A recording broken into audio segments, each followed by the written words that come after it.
Bom, o relativismo cultural é uma outra visão, né, que vai acontecer sobre a própria ideia de cultura. O grupo do difusionismo vai enxergar a cultura como um mosaico, no qual diferentes sociedades criam e difundem práticas e saberes que seriam difundidos em contato entre seus membros e membros de outros grupos. E assim a gente vê, inclusive, hoje, né, que a gente tem o contato com o mundo inteiro, principalmente relacionado à internet, e a gente percebe bastante esse difusionismo quando a gente vê a mistura no nosso comportamento, na nossa cultura, características de outras culturas, inclusive de outras línguas, palavras de outras línguas, no nosso linguajar, etc.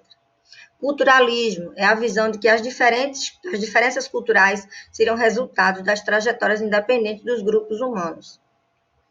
E quem defende essa ideia é um antropólogo chamado Franz Boas.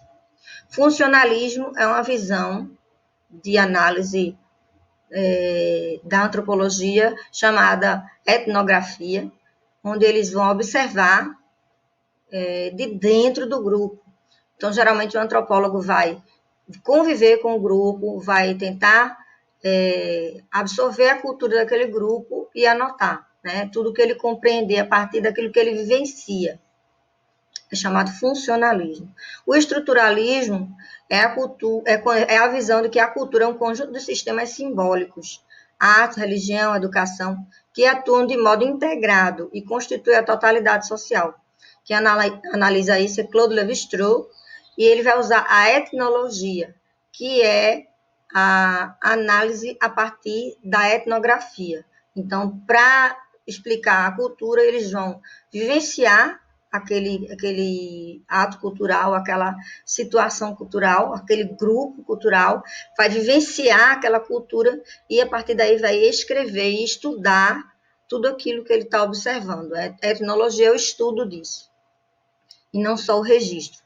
A antropologia interpretativa defende a ideia de que a investigação antropológica deve interpretar os significados que os membros de uma cultura dão às suas próprias práticas, e não a visão de um outro que chega junto. Quem vai defender essa ideia é um antropólogo chamado Gertz. O etnocentrismo luta até hoje contra o relativismo cultural. Isso é muito forte na nossa cultura ainda, né? No nosso hábito de análise, a gente ainda tem a visão de que a cultura do outro é inferior. E isso é questionado pela própria ciência, né? Isso está relacionado também à ideologia, já que a ideologia é aquela ideia de que a gente defende daquilo que a gente acha que é certo, que é o correto, e que isso faz e influencia muito no nosso comportamento social. Então, a ideia de que você compreende a própria ideologia como X, sendo que você não teve essa consciência, mas você absorveu de alguém que lhe passou, você não enxerga o seu comportamento, você absorve e repete, sem conscientizar-se, sem perceber-se, né? Por exemplo, um grupo religioso que vai para regiões indígenas e que vai catequizar ou evangelizar esse grupo indígena, eles vão com a consciência de que eles estão fazendo o correto, mas eles não estão percebendo como eles estão sendo etnocêntricos, né? Eles estão vendo a própria visão religiosa e cultural como superior à do índio.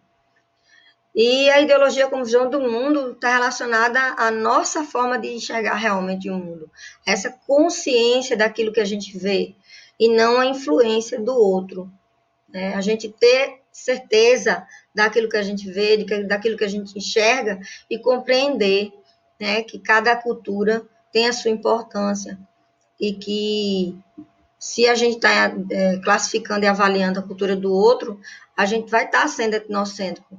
Conscientizar-se disso é ter a real ideia de que é a ideologia. Ideologia é usada muito, né, para a submissão de outras culturas. E a gente vai estudar um pouquinho mais sobre isso.